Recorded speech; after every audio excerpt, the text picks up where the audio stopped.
Hello. Hello, hello. Is this server name of the bard? It's working. My TV and my video, God only knows. Anyway, I want to tell you, I'm not dead.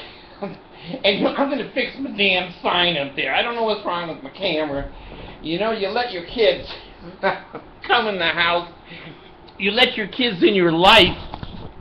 There's a good chance that nothing is going to ever be right again. Oh, there I am. Okay, you can see my name and everything. I'm Sergey of the Bard. I'm coming to you from the electrician's apprentice shop here in Kangaroo City. I decided to do a little bit of reconstruction or destruction, according to my wife Mercy. I built a loft, L-O-F-T, in our house. We have these cathedral ceilings, and all that space is wasted, and so I said, hell, you know, the Bard don't waste space, so I built a loft. Well, it had no electricity in it, and that doesn't meet code, so I talked to Allison, my daughter. She's 12 now, and I said, would you like to help Dad put electricity in the loft? She ran out the front door screaming, no, abuse. I said, get in here, shut up. And I tore the phone off the wall so she can't dial 911, which is against the law, you know that. So anyway, it reminds me of an old story before I get into Allison. My brother Randy. Now we all know there's something wrong with Randy, but I've never told people what it really is. Okay, I just am old enough now that if I go to jail, I don't care. I'll be dead in a year anyway. So we used to have a go-kart. It was a bitchin' little go-kart.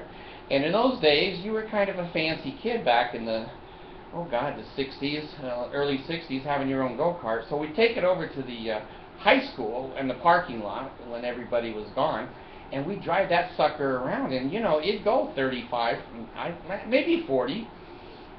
I don't know. But it had 2 seats in it. And of course, I drove because my idiot brother. So anyway, the engine stopped. Now, I've learned a long time ago, as a kid, to fix a little bit of the engines and figure out, is it the air, is it the spark, is it the gas? So we got out of the cart and standing there, and it's all, stopped, totally stopped. So I checked the gas, plenty of gas, so it's not gas. And then I checked the spark plug, took it out. It wasn't I forget in those days, you know, the spark plug would get carbon on it and it wouldn't work. So I cleaned the spark plug off. It was good. And it had air and gas and spark, but I didn't know if the magneto. Now that's a fancy word, magneto. Okay, what that is a spinning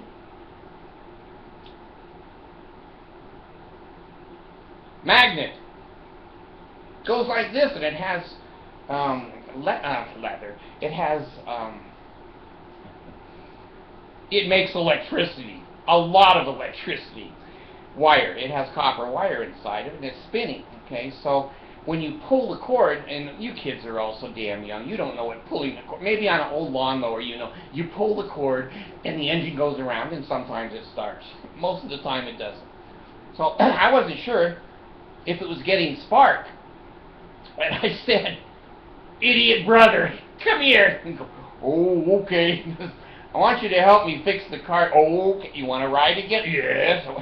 So I said, God dang, you're so stupid, you'll probably be living in the Philippines someday. Anyway, I said, hey, I'm going to pull the spark plug wire off of there, and I just want you to hold it for a second and let me know if you feel anything. Okay. The Bard. Jesus, I should have died a long time ago, but you know, the good die young. I'm very old. So I take a crank on that handle. Yeah! There goes Randy jumping across the damn parking lot. I said, hell, it's getting spark. What's wrong with this thing? So anyway, I've been sparky for a long time. Electricity, I have a basic understanding of it, but beyond that, I have none. And so I'm going to put a plug, in the wall that has electricity in it. I go, Allison, because I can't see. My hands don't work anymore. Neither does my penis. Neither does my brain. You know, I'm just a walking empty shell. So I said, honey, come up here, and I'm going to pay you. And she says, Dad, you don't have enough money to pay me to help you with electricity. Now, the last time I did electricity was basically in the same room, and I bought a Sawzall. It's got a big blade on it like this and a big handle on it. Makes you think you have a really big penis when you're using that thing. You plug that sucker in, it'll cut a house down in 2 minutes. I had a blade in it like this. And so I'm, fixing the doorway, and I'm trying to cut a new doorway in for a door. And suddenly, the electricity went off in the room, up in the upstairs, one of the rooms. Oh, shit. So I reached under there, and see, you've got to remember to turn the damn electricity off before you start this. So anyway, I fooled with it for like 3 days. I couldn't get it to go. I had to call an electrician. He came out, and he reached up in the wall, and he says, you cut the wire way up here, too. I go, well, I didn't think of that, and so he fixed it. There goes $200 out the door. So anyway, Alice and I started working on the electrical box, and I'm telling you, I just can hardly do anything anymore. That quad bypass, he screwed these 3 fingers up, and they have neuropathy in them, and they can't hold anything. It's kind of like a dead fingers, 3 of them. So Allison is up there, and I swear she is the cutest little thing. She is just precious beyond words, beyond words. She is so good to me. She's always filling my insulin pump. She knows the pump impotently. Maybe impotently too, I don't know, but intimately. So we're up there, and we're going in to wire into the plugs that are already there. And she would say, now, Dad, are you sure the electricity is off? And I said, well, I'm not sure.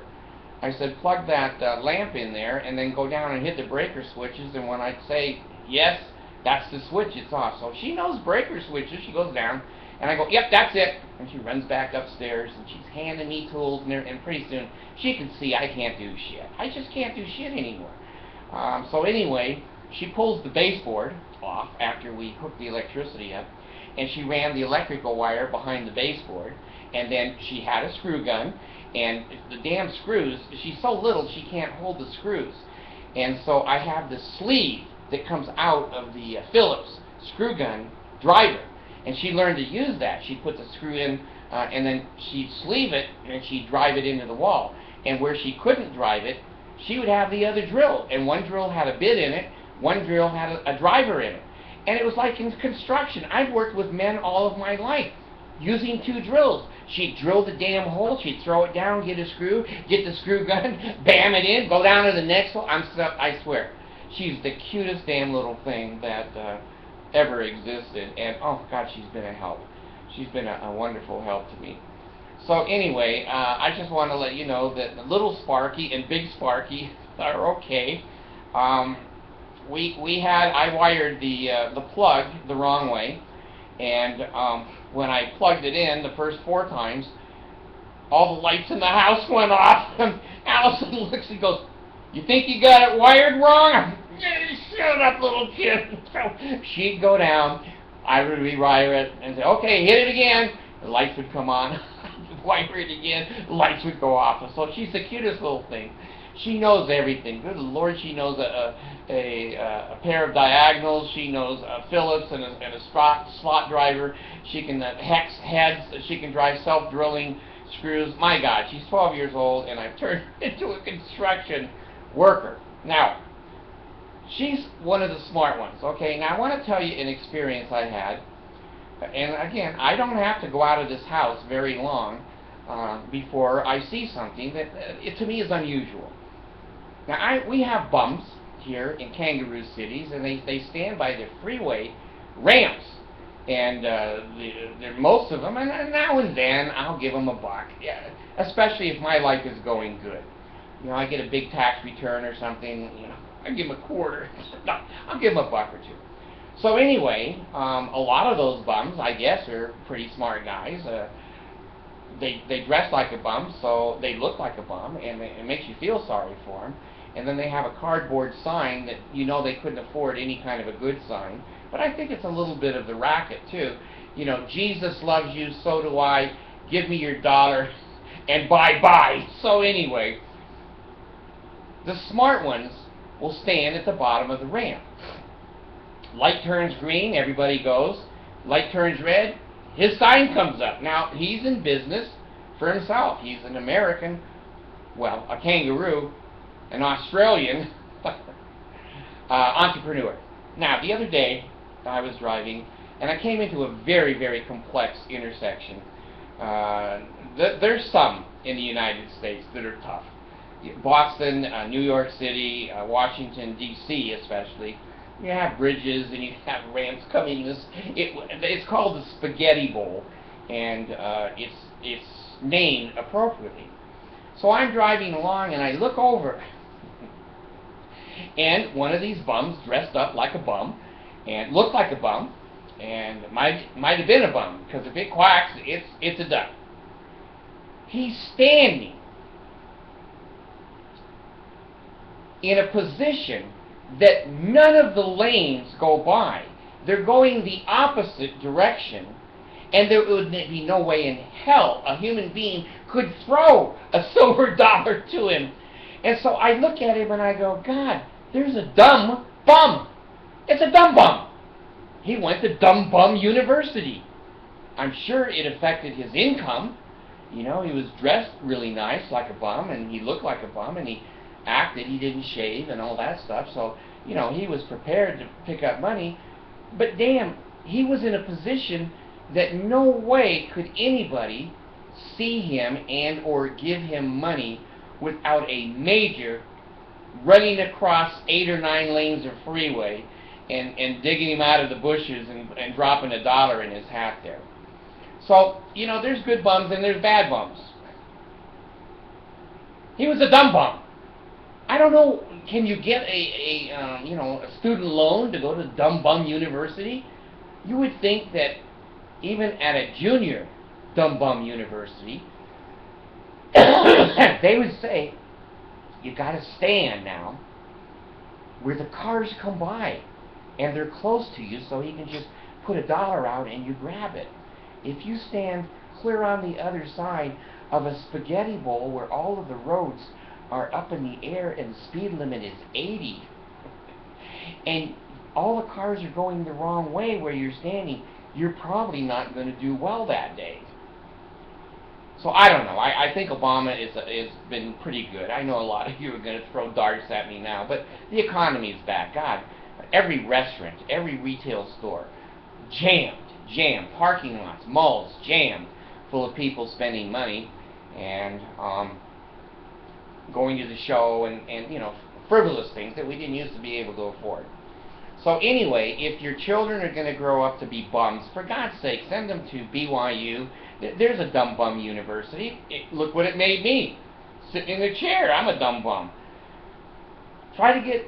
If you see a bum, try to give him a little education, maybe a handout like the Mormon Church. You're standing in the wrong place. Make a little map for him or something and put an X on it. I don't know. So I thought I'd seen the dumbest thing for the day, but you know, when the bard's out and the kangaroos are awake, stupidity follows. I decided I'm hungry, so I go into, I had Mercy with me, and we were driving on my little shit-piss route, and we drive into a McDonald's. Now, I know. Now, I have an autistic son. You guys know that. He's got an IQ of 52, but he cares for himself, and he can read about a 5th grade level, and, you know, I've made him as independent as I can at 52 IQ. So we pull into the drive-up, and my wife ordered a ice cream, just a regular vanilla ice cream on a cone. Now the kid that comes to the window, and I know McDonald's is a wonderful company, in my opinion, like Walmart. They'll take people that don't have a brain or a head and give them a chance. Well, that's what they did with this guy. He looked exactly like Aaron my son the glasses and the autistic look of the deer lights or the deer caught in the headlights. So he gives me the drinks and everything, and then he hands me an ice cream cone. Now I think I have seen everything in this world. Every day I go out there, I see something I haven't seen. He's a little tiny cup, little tiny little cup like this. And he poured the ice cream not up on the cup. He poured it sideways on it. It looked like a mushroom with a pencil under it. He hands it to me, and I try to be a little bit cajoling and kind, especially if a person is stupid, and most of us are. And I looked at him, and I put the ice cream, I said, "Does this look right to you?" He said, "Well, yeah, I could make another one." I said, "Are you going to make it fatter and wider, or do you think you might put it up a little bit?" Forget it. I didn't want him to be embarrassed. I didn't want his boss coming over and all that stuff. So I gave Mercy this mushroom on a pencil. And we just laughed the whole damn day. The whole damn day. You know, the world is just full of stupidness. It's just full of constant stupidness. So I have been off for a week because I've been putting some light switches in, and we're refinancing the house down here in Kangaroo City. And I have had to bring some things up to code. Now, the bar had worked for like a year or two on the house here, but it ain't going to pass an FHA appraiser. So I had to look at all the rules up of FHA, and a loft to be a bedroom has to have 49 square feet in it, and the roof that slants down has to be more than 50% at 5 foot. I've learned all this stuff. So anyway, I've been off, and I've been trying to bring the house up to code. And in other words, we're rebuilding it. Mercy, every time I do something, she goes, "Oh, shit." And she's from the Philippines. She used to live in a blanket, and she thinks my work is substandard. So anyway, without Allison, I don't know what I would do. She is so good at drywall and so good at caulking gun. She can caulk a hole and make it so smooth, especially in ceilings. I said, "Honey, there's a couple of holes up there that Dad made by the chandelier." She says, "Dad, I can't even get up there. Let me put a 6-foot ladder on top of the 12-foot ladder. Isn't that dangerous?" "Oh, hell, that ain't dangerous. I'll just hold it." "Okay." Oh, she goes. God, what a father. What a daughter. What a father-daughter relationship. She's a beautiful, beautiful little girl. And she's doing a lot of the work now in the house. So I wanted to let you know that I'm not dead, and I can take a week off. I have a week's paid vacation. The company gives me a week paid. It's the same pay I get for everything. 0. Since I've started my show, I've never made a penny, nor do I want to. Those of you that keep sending me blank checks and having me fill them in, I never know what to write in there. And when I say that, 99% of you know that's a parody. 99% know that's a joke.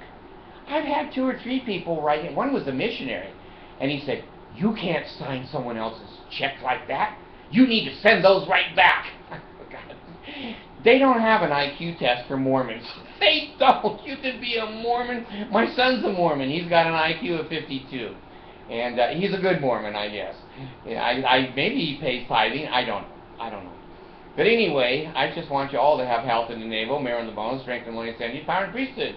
Be upon me and upon my posterity through all generations of time and throughout all eternity. That's the name of the second token of the Melchizedek priesthood, the patriarchal grip, or sure sign of the nail. Now, Anna, my quasi-Marie Osmond substitute girlfriend, she said, when I did my breakdancing, health in the navel, mirror in the bone, strength in the lungs and the sinews. She said that was cute. Well, anyway, I'm not that cute. Please, don't cut my neck off. Please, don't cut my heart out or my stomach. Now, before I close, I'm going to have to look for this link. There is a man now, God, I can't think of what country it was in. He sews penises and makes them work on people. Not on the door, not on the doorknob. Doorknob! No, it's not a penis on a doorknob.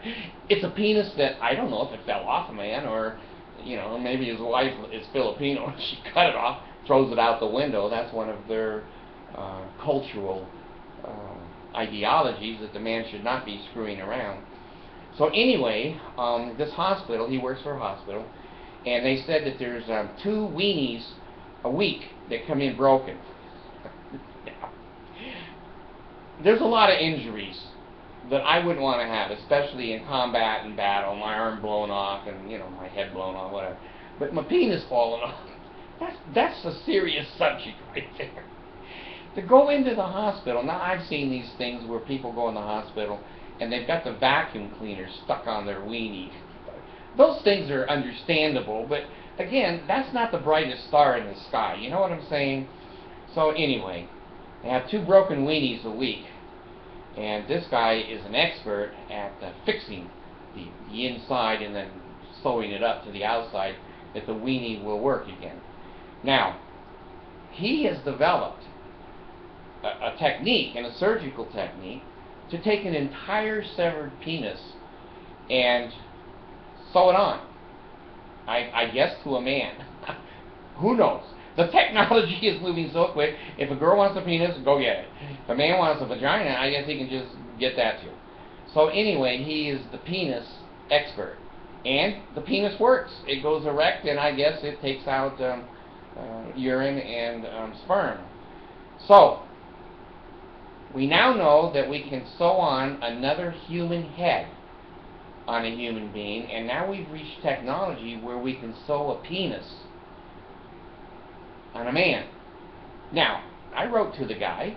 I said, I want to be up to date on this. I don't want to be a senior citizen that's stuck in limbo and dementia. And so I said, can you sew that penis on? He said, yes. And then I said, if I wanted it on my forehead, could you do that? Yes. Now, you would say to yourself, why would a man want a penis on his forehead? And the answer is, I don't know, but I was just testing him. I was just testing to see. Now, can you imagine me walking around with a penis on my forehead and a sack of testicles and a large erection, and I go into a Mormon sacrament meeting? That's how the Bard thinks. I'm outside the box. I would go in and they would say, well, that's not modest. And I said, why? The other one is covered up. That's what you require. You don't have any rules about this. Well, we're going to get some. I'm sure you will. I'm sure you will. So anyway, the only thing I didn't like about having a penis sewed on my forehead is I didn't want to dip my face in the toilet to go pee-pee. So you got to think of these things. You've got to think of these things. So anyway, I got to go put the little kangaroos down for lunch and make a hopping sandwich for them. They love hot sandwiches. So anyway, this Bard is now gone.